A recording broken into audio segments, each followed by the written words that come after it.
Hello there, and welcome to Murder Most British. I'm Zach. Welcome, I'm Rachel.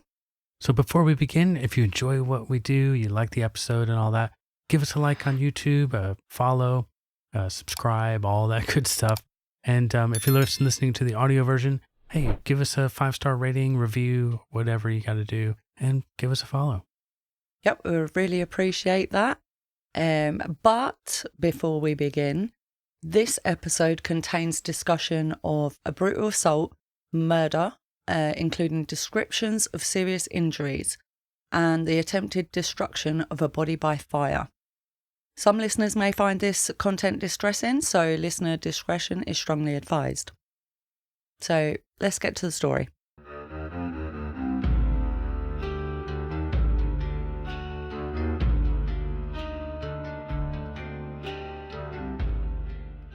So on the afternoon of Friday, the 9th of October of 2009, firefighters were called to a burning car on a narrow lane outside Wexford town. The navy blue Opel Corsa was already alight when they arrived. As they worked to extinguish the flames, firefighter Patrick Busher looked through the rear window, where the glass was gone already. The fire exploded the window out, I'm guessing. Yeah, the fire and that already just took care of the glass. It was really intense. Well, there was something inside the boot. It was a body of a woman. Her name was Rebecca French. She was 30 years old, and the car burning around her belonged to her. Before that evening was over, Gardaí would have 4 men in custody. Wow, that was super quick. Yeah. That's quite rare. Four people. Yeah, but got him. Horrendous to, this woman's been found dead in her own car. That's just, not good. Well, let's start at the beginning. Tell us some more. Yep. So Rebecca was the youngest of 9 children in a close-knit Wexford family. Wow, so lovely big family. Yeah, lovely. Originally from Magdalen Town, she was living in Mount Prospect with her 2 daughters. Her mother, Nancy, described her as someone who trusted people and never saw bad in anyone. Oh, just to like clarify. Many of us, I think, I think we go through life, we try to trust everybody and give them, Give them the benefit of the doubt, Yeah. But I think you still need to be a little just cautious because you never know. And just to be clarify, we're in the Republic of Ireland this week. Yes, we are. Our Patreon voted for the next Ireland episode, so this is the one they chose. So, anyways, Rebecca loved music and dancing, especially reggae and Bob Marley. Me. That's like you. I love reggae. Brilliant. It's just like happy music. It really is bouncy and fun. Yeah. Well, her family remembered her turning up the radio in the kitchen and dancing around with her daughters.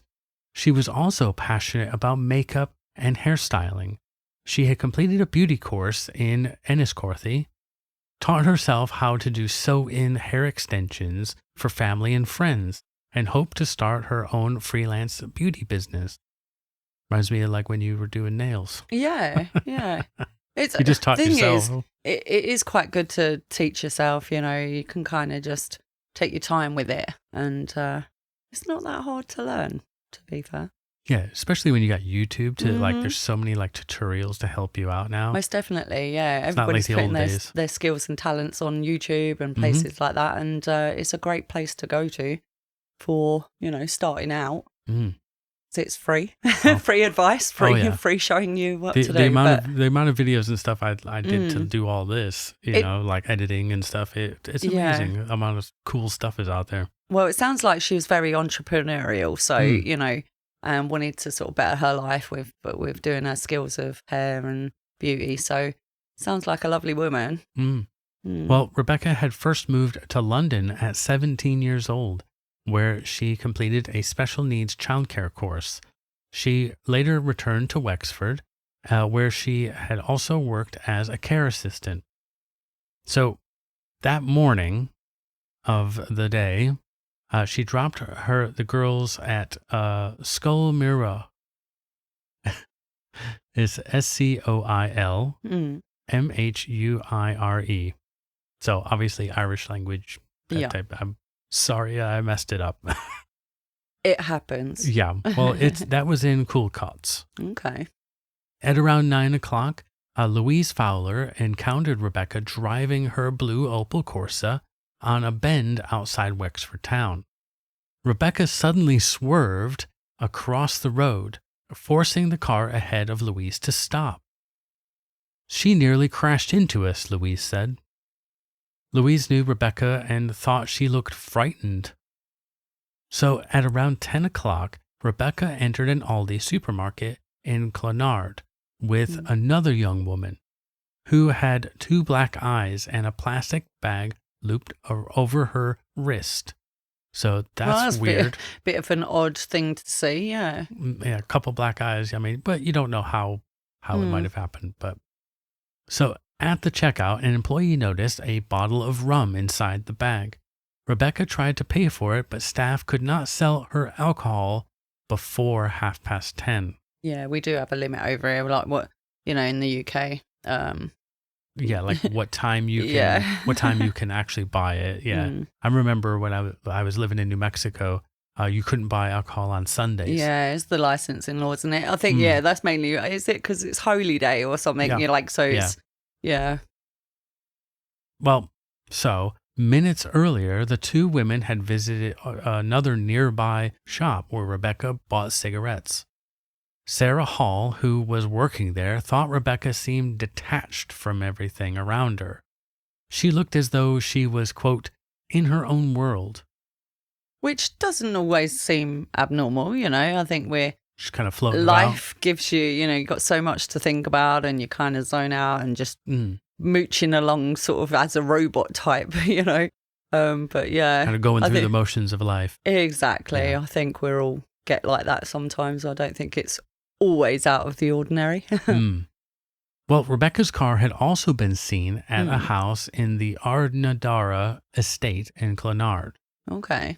The property belonged to a 44-year-old man named Patrick O'Connor. A neighbor saw the car leave the house that morning with a woman driving. Around half an hour later, it had returned. A gathering had been taking place inside. Glasses and empty cans covered a table in the open-plan living area. And then what happened after Rebecca returned to the house has never really been completely established. There's conflicting accounts. Okay. But at around 3:45 that afternoon, 4 men left Ardnadara in Rebecca's car. 6.5 hours after the shopping sighting, firefighters found Rebecca inside the boot of her own car. Okay. So it sounds like they've been, sort of gathered, having a few drinks and stuff, like day drinking. Just kind of hanging out, I guess. Yeah. These 4 guys have her car, though. No, it's not like the bottomless mimosas or something out at a brunch. Yeah, bottomless brunch, yeah. We've never done that. No day drinking. Well, less than half an hour after Rebecca's car left Ardnadara, Garda James Lynch was traveling towards the fire when he passed 4 men walking along the road. They said they had been visiting someone. Among them were Patrick O'Connor and Richardus Delise and Ruslanus Mikanas. Okay. They're Lithuanians. Yeah, I was going to say, it sounds kind of like... Eastern Europe. Yeah. So Gardaí had already been to O'Connor's house that afternoon to serve a summons on someone in an unrelated matter. Okay. Nobody answered the door. The curtains were closed and smoke was billowing from the chimney. I wish we had a fireplace. Yeah, they don't do them no more over here. We used to have a fireplace when I was a kid. Yeah, I used to love getting out the bathtub and just sit by the fire, and it was just dried your skin. You didn't even have to towel dry. Just sit by the fire and dry yourself. Yeah, it was beautiful. Remember when we had that electric one. Oh, that was fantastic. Yeah. Arnie loved it. Yeah, he a little did, dog. yeah. Well, at around 4:30, firefighters brought the blaze under control on Codd's Lane, and roughly 1.25 miles away from Ardnadara. The fire had damaged Rebecca's body so extensively that her identity had to be confirmed using DNA provided by her mother, Nancy. Oh. Really, really bad. Oh. The following day, state pathologist Professor Marie Cassidy examined Rebecca's body. She found 4 lacerations to the back of Rebecca's skull, with separate depressed skull fractures beneath 3 of them. The injuries were severe enough to have caused her death. So 5 of Rebecca's ribs were broken, consistent with kicking or stamping. Jeez. So this was it's showing a brutal death. It was blows to the back of the head, and then the ribs. The 5 ribs, yeah. And then her arms and shoulders also carried defensive injuries, while the bruising and cuts to her face could have been caused by punching. Her hands had been bound with cable ties, with corresponding ridge patterns visible on her wrists and face. Okay. Remnants of a partly melted blue plastic bag and another cable tie were found around her neck. Jesus. It sounds like this girl's woman, just experienced something so bloody horrific. My God. Yeah. The injuries savage are just beating. telling you can kind of imagine what those injuries, what she was experiencing, prior to her ultimate death is horrible. Yeah. Well, Professor Cassidy believed that the bag had probably been used to contain the bleeding from Rebecca's head wounds. Okay. She found no evidence that Rebecca had been suffocated. Right, so it wasn't, it wasn't Might have used. been just That was where something my head went to just initially when you said about the carrier bag over her, that may have been the full cause of death, but okay, that's... Well, the fire damage meant that Professor Cassidy could not completely exclude it, though. Right, okay. It was, you don't really know. You don't have enough evidence there. She could also not rule out that the possibility that Rebecca had still been alive when she was placed inside the boot of the car. Toxicology showed that Rebecca had consumed a moderately high level of alcohol and some recreational drugs. So, following the discovery of the body, Gardy returned to Ardnadara. The 4 men encountered near the burning car were inside that house, along with 2 women. So, Michanis and Delise were not wearing trousers, and Gardy found blood-stained clothing beside a washing machine that was already running. Okay. So, suspicious. Get the clothes in the wash. So they're sitting there in their boxer pants or whatever. And their tidy whities. They've got their clothing in the laundry. Mm-hmm. That is highly suspicious. Yeah, with bloodstains on the other clothes. Yeah. Yep. So the 2 women were also arrested and later released without charge, although a file concerning one of them was sent to the Director of Public Prosecutions. I suppose they're going to focus on the 4 men because they were seen sort of walking back away from the area where the car was found. Yeah, I mean, they can always come back to the women. Exactly, they had eyewitness on those guys near the scene. Yeah. So the house was sealed, and forensic teams spent 4 days examining it. Well, very thorough. Oh, yeah. Good. Yeah. Is what they need to do. Thorough searching. A Garda Technical Bureau examiner documented 37 locations containing blood-like substances, including clothing in the utility room, 2 jackets in the hallway, and covers recovered from the washing machine and beneath the kitchen sink. So, everywhere. It seems that like. Is a lot. Yeah, good God. That is a lot.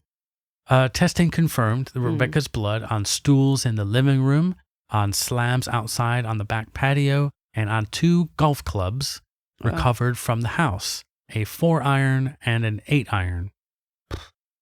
So you can probably guess what those were used for. Possible weapons.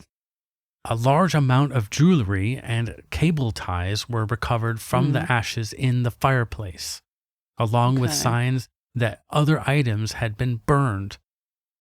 Gardaí also seized 2 petrol containers, a tin of lighter fluid, and 4 aerosol cans.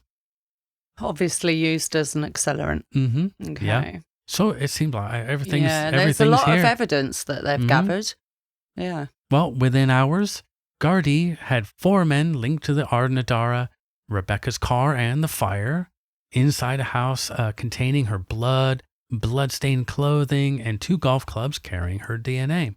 With all that, 100% needed to arrest these guys. 100%. So just have to figure out what happened. Exactly. It's kind of like then start piecing together by investigating and questioning these men. Yeah. Wow. Well, within days of Rebecca's death, Delise and McInnes were charged with her murder. Patrick O'Connor and there was another guy, Peter Pashak. Okay. They were charged with trying to prevent the person responsible from being caught or prosecuted. So like kind of obstruction. Sort of. Perverting the course of justice type. Yes, that type of thing. Okay. Yeah. So O'Connor and Pashak were not charged with the murder, just trying to cover it up. Okay. When O'Connor was charged, he replied, quote, "I didn't want anything to happen in my house."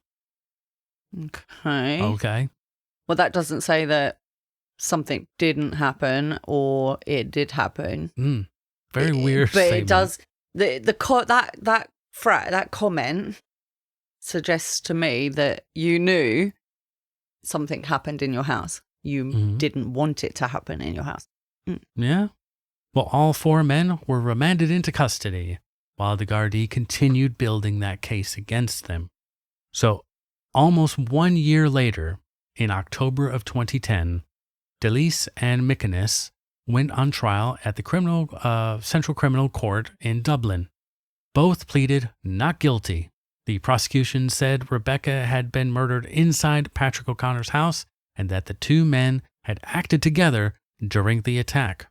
Its case was that Delise had struck Rebecca on the back of the head with the golf club, causing 3 separate fractures to her skull.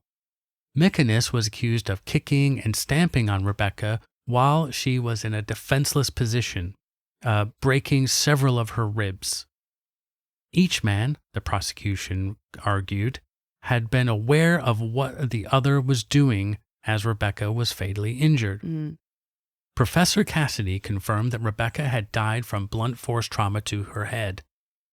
The jury then heard that her blood had been found on the stools in the living room, on the patio slabs, on the golf clubs. One club bore a stain roughly the length of a thumbnail. Blood had collected in the grooves of the other. Rebecca's mother, Nancy, gave evidence about the saliva sample used to identify the remains. She wept as she took the oath, while members of the family cried from the back of the courtroom. That would be absolutely tough to have to be able to go up there and do that. So by the time the murder trial began, O'Connor and Pashak had already pleaded guilty to impeding the investigation. Rebecca's blood was inside the house and just everywhere. Yeah. So they had him. A lot of evidence. A lot of evidence that whatever happened to her happened in this guy's house. Because of all the blood stains and everything else that they gathered. So got him. Then, after several days of evidence, the jury stopped hearing the case. Okay, what do you mean? What do you mean stopped hearing it? As the trial moved into its second week, the jury began spending long periods outside the courtroom while legal arguments took place in its absence. Okay. Well, what's that about then? The reason was not explained publicly. Members of Rebecca's family attended publicly at the time. Yeah. So members of Rebecca's family attended the arguments each day. Her brother George later said, quote, "We were aware of what was happening stage by stage." So on Thursday, Hmm. Mikinis was rearraigned in the middle of a trial. He pleaded guilty. He changed his plea. Okay. Yeah, but not to her murder. Oh. Instead, he admitted disposing of and attempting to destroy her body with the intention of impeding the investigation of another person whom he knew or believed to be guilty of her murder. Okay, so he's thought, well, I'll plead guilty to, I'm going To a lesser charge. I'm going to admit And to this and Yeah. actually tell you this is the person that killed, right? Yeah, so he's pushing to Mhm. Delise, right? Yeah. Cool. The murder trial continued against Delise alone. Okay. On the following Monday, he too was rearraigned and pleaded guilty to the same lesser offense. He did not admit killing. Okay. So, who does that leave? Well, they're putting the Nobody. but there was 4 guys. Yeah, the other 2 already pled guilty to impeding the investigation. Yeah. Mikinis said, leaves nah, the I'm 2. good. I'm going to plead like those guys. And now Delise did as well. Yeah. Tell us more. I'm The murder charge against Delise was withdrawn, okay. just as the charge against Mikinis had been days earlier. So, murder charges are gone. The jury was discharged, bringing the 8-day trial to an abrupt end. Mr. Justice White told the jurors it would be inappropriate for him to comment on the evidence, then added, quote, "No doubt you'll form your own opinions and conclusions." 2 men had entered the courtroom accused of murdering Rebecca French. Neither would face a verdict on the killing itself. Yeah. Crazy. Well, You got him.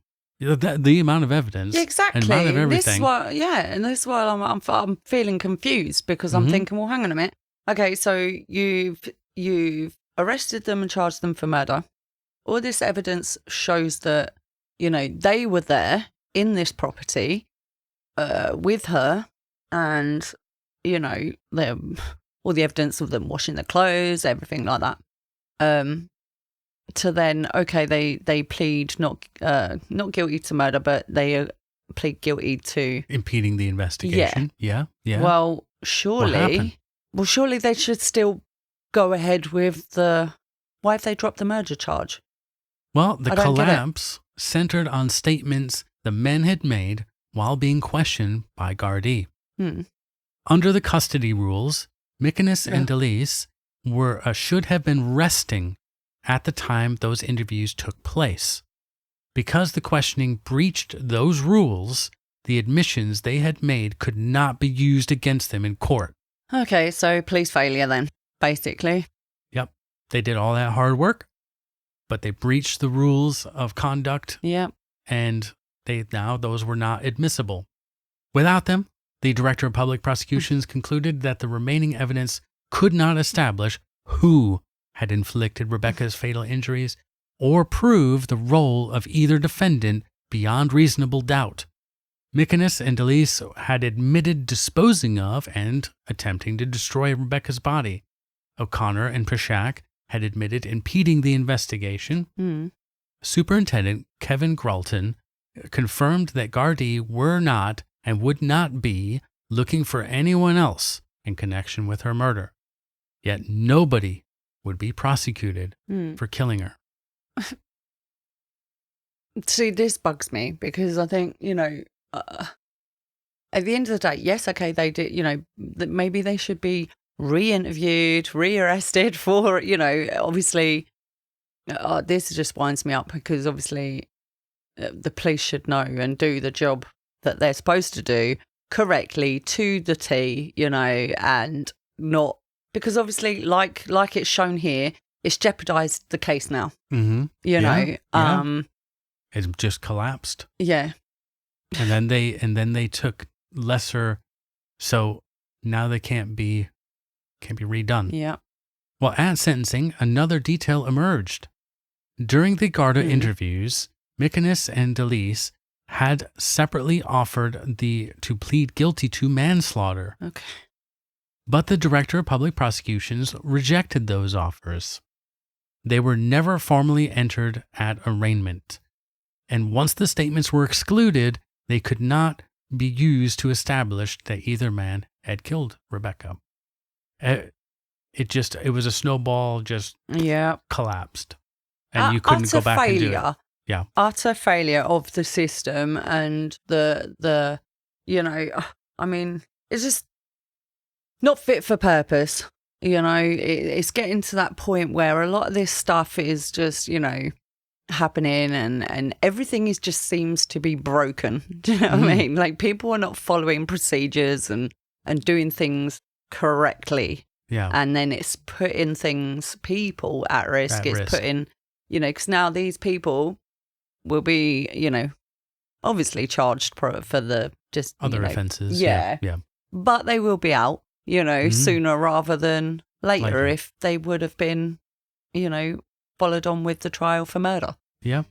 Well, as Mr. Justice White explained, Irish law did not permit a finding of guilt by accusation, and the state had been unable to produce admissible evidence establishing what had happened to her. Rebecca's family had refused requests to comment while sentencing remained outstanding. When the four men returned to court, that silence ended. So, when they returned for sentencing, Rebecca's sister Rachel, who had become guardian to Rebecca's two daughters. Oh, that's nice. Yep. Massive thing to do, like taking on, but amazing thing. Well, she read a statement on behalf of the family. She broke down into tears as she told the court that the family believed justice had not been achieved. No, it hasn't. 100%. Because, they have let the family down, the Gardaí or whatever, whatever way to say it. They have 100%, let this family down. Well, she said, quote, "To us, everyone in that house is a murderer. Yep. No exceptions. To have all the statements detailing Rebecca's horrific death to hand and not being able to use it. The Gardaí in Wexford, having done such a fantastic job in catching these animals, had all their work thrown back into their faces." Yep. I agree with Rachel, 100%. Rachel's are... I think, even if it was only two of the guys that, laid hands on, the other two were there, and they should be culpable as well because they didn't stop it. They didn't, phone the police or the Gardaí. They were all involved in some way. Yep. Even if you're just standing there watching, you're involved. You're part of it, so they should have been wound up. Wound up. Oh, yeah. I was winding you up at the last episode. But Rachel described the final moments the family believed Rebecca had endured and the pain her daughters would carry for the rest of their lives. Quote, "They stole from us the right to say goodbye, for a mother to hold her baby one last time, and for her daughters to kiss their mammy goodnight for the last time." Mm-hmm. So the statement then widened into an attack on the justice system and a call to prevent foreign nationals with criminal records from entering Ireland. Quote, "God's law is eye for an eye." And then she, referring to the previous convictions of Mykonos and Dalis in Lithuania, she added, "People with criminal records in their own country should never be allowed to live among us. 100%. The country has enough to deal with." I 100% agree with that, Should never be in our country. Yeah. What stupidness and ignorance it is to allow known criminals into another country. I mean, America, they don't, you got, there's certain crimes, you know what I mean? They will not allow you to go to America. I mean, there's a certain, sort of tier list for... Well, look at, Prince Harry, when they're, banging on about him admitting to doing drugs, and then, I mean, he's been able to go over there, but, there's going to be other things, that's a little different, rapists, people like that doing crimes in their countries in them sort of types of crimes. Mm-hmm. Yeah, no, don't come over here. Yeah, why are you letting those in? Exactly. Yeah. You're just putting your citizens at risk, and it's wrong. I'm going to fire you up some more. Oh, God. Mr. Justice Barry White Mm. had not seen the statement in advance. A copy was handed to him as Rachel presented it in court. Okay. The following day, he described it as offensive, inappropriate, and xenophobic. Okay. You are going to wind me up. I know what's coming. I can kind of sense that, He was Jesus. concerned that imposing severe sentences immediately afterwards might create the appearance that he had been influenced by the family's words, particularly when sentencing defendants who were not Irish or foreign nationals. Yeah, okay. Yeah, all right, Judge. Weird. Well, the judge postponed sentencing and asked the director of public prosecutions to consider whether he should step aside. Okay. The Do you know, DP some of these judges are ridiculous and need to be looked into because they're clearly not doing a great job. Well, the DPP said the family's comments were understandable in the context of their grief and expressed complete confidence that the judge could act impartially. When the hearing resumed, each man received 10 years in prison, the maximum sentence available. 10. The final 2 years were suspended for Dillis, McInnes, and O'Connor. 2.5 years were suspended for Pashak, who had no previous convictions. Dillis, McInnes, and Pashak agreed to return to their home countries Good. after completing their prison terms and not return to Ireland. Because the judge could not formally deport them, they signed court bonds agreeing to those conditions. Okay. Well, why can't the judge deport, put a... It's not his thing. He can't deport them. But, that's a different thing. Okay, it's probably the Home Office. Yeah, he has no power to do that. So, Mr. Justice White said the 10-year maximum was not half long enough, and that there should be a maximum sentence of 20 years. He said there was little, if any, room for distinguishing between the four of them. He told the men that they had shown Rebecca no respect after her death and had disposed of her body in a manner not befitting an animal. He noted that McInnes had said during a Garda interview that he was sick with guilt, but said little or no remorse had been shown by the four men and that their apologies in court rang hollow. Yeah. Might have had a bit of problem with that judge at what he said, but that's good. But so you say about the 10-year, and then they said, it should be 20-year minimum. To be fair, I mean, obviously I'm not a family member. The family members might have, might like that, 20 years in jail. I would rather they were out of our country, not to do this shit to them. Why? Because, the family are, if you look at the bigger picture, the family, taxpayers, they're paying for the upkeep of this animals in jail. Yeah. Let them do this bit of time and then get the fuck out of our country. Yeah. Well, the judge said one or more of the men before him were responsible for brutally and savagely killing Rebecca, but all four retained the presumption of innocence. He was not sentencing them for the murder, obviously, but for impeding the investigation into it.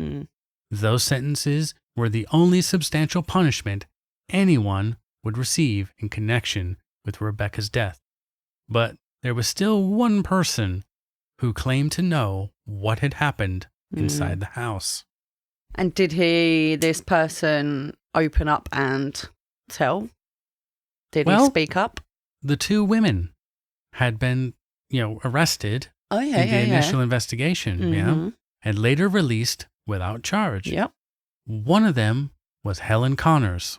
Okay. So by the time Dillis and McInnes went on trial for murder, however, the Connors was herself facing a charge of impeding the investigation over what she admitted doing inside the house. Okay.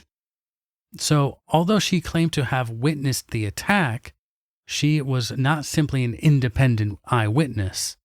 Parts of her account also exposed her to prosecution. Contemporary reports do not state why she was not called at the murder trial either. Yeah. So, You'd think that she'd be called as a witness if she was in the possibly place, unreliable. She's also involved. Yeah, true, Not sure. Her account went further than the murder case the state had brought.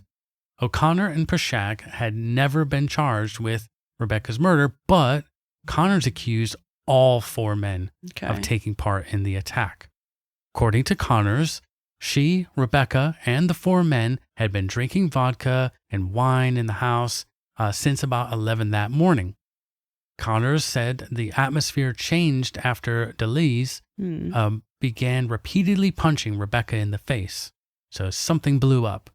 When Rebecca threatened to contact Gardaí, DeLees became, quote, mad and paranoid and called the other 3 men into the kitchen.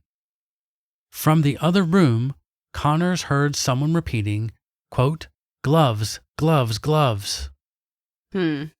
Yep, get some gloves on. We're about to do something nasty. According to Connors, the men returned wearing latex gloves. Rebecca was sprayed in the face with CS gas, a type of tear gas. Don't know where the fuck they got that stuff. Yeah, so I was thinking, well, how the hell have they got hold of stuff like that? Tear gas. They knocked her to the floor, struck her with a golf club around 20 times, and repeatedly kicked her. Connors named DeLees, McInnes, O'Connor, and Pashak as the men all involved. She said that they had forced her to participate. Make her guilty as well, so she'll shut up, right? So they were holding her arms and ordering her to kick Rebecca. Connors admitted delivering what she called, quote, 2 proxy little kicks, and swinging a golf club after one of them handed it to her, although she maintained that she missed Rebecca and struck Pashak instead. So during the attack, Connors was ordered to bring the men fresh gloves and burn the bloodied pairs in the fireplace. She said torn and blood-soaked gloves were thrown towards her 2 or 3 times for each man. Jeez. Yep. And she put them into the fire. She believed she would be killed if she refused. When the assault ended, she briefly held Rebecca's hand before one of the men checked for a pulse. That was then, she said, she realized that Rebecca was dead. Yeah. Crazy. The 4 men then left to dispose of Rebecca's body, ordering Connors to clean, clean, clean. She remained behind, wiping blood from the floor and walls and throwing blood-stained clothes into the fire.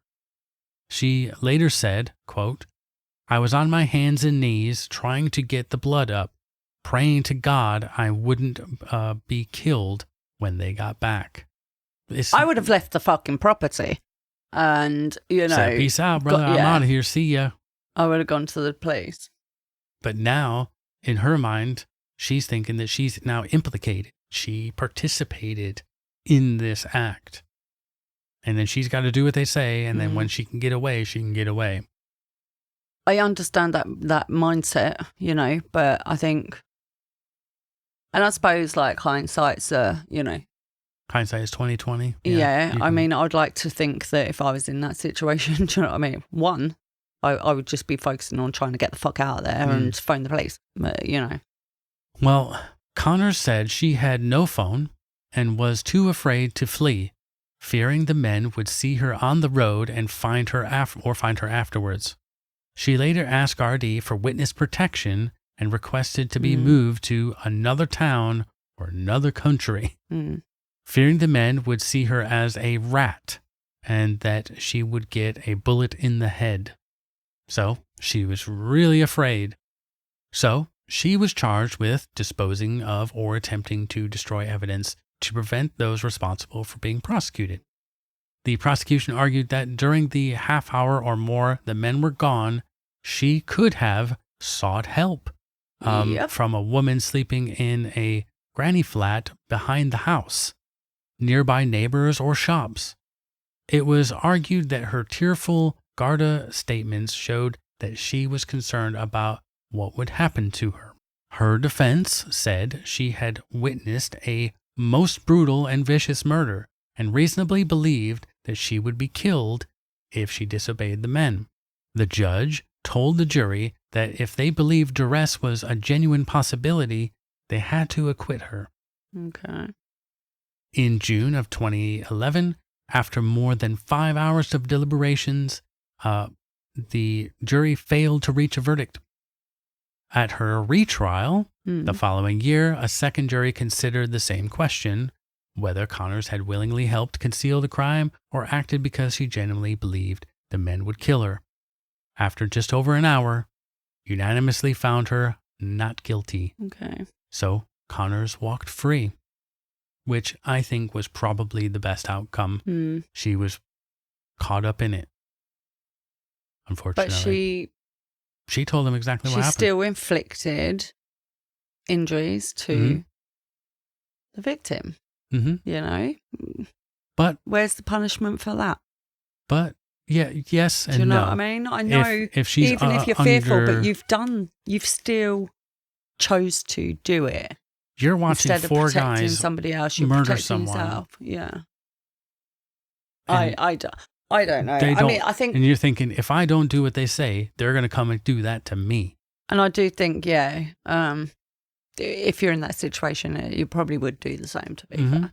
It all's that instinct of self-preservation, do you know what I mean? So, I do believe she probably was terrified. Unfortunately, it was a really bad situation no matter what. But, so, Pashak and O'Connor both appealed their sentences. They get their appeals. I know how much you love appeals. Pashak's Should be appeal one appeal was and rejected. done. Yeah. That's it. Well, you know? His appeal was rejected. And Good. O'Connor lost his own appeal in 2013. Okay. Good. So, because portions of the sentences had been suspended, standard 25% remission applied and time already spent in custody counted. All four men were free by October of 2015, approximately 4 years and 10 months after they were sentenced. And we're 2026.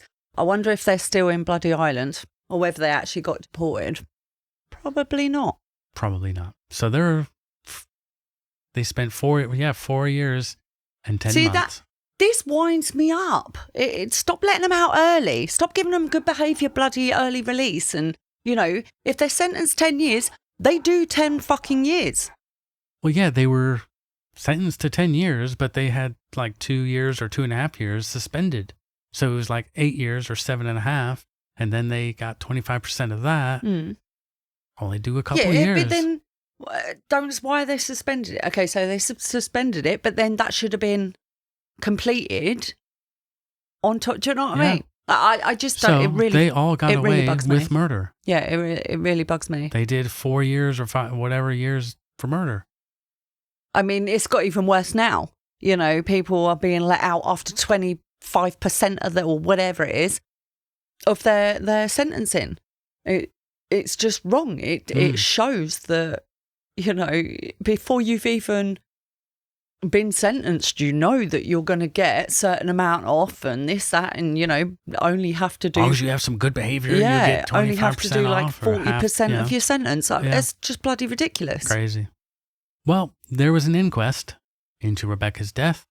It opened first in May of 2011, but was adjourned while the criminal proceedings continued.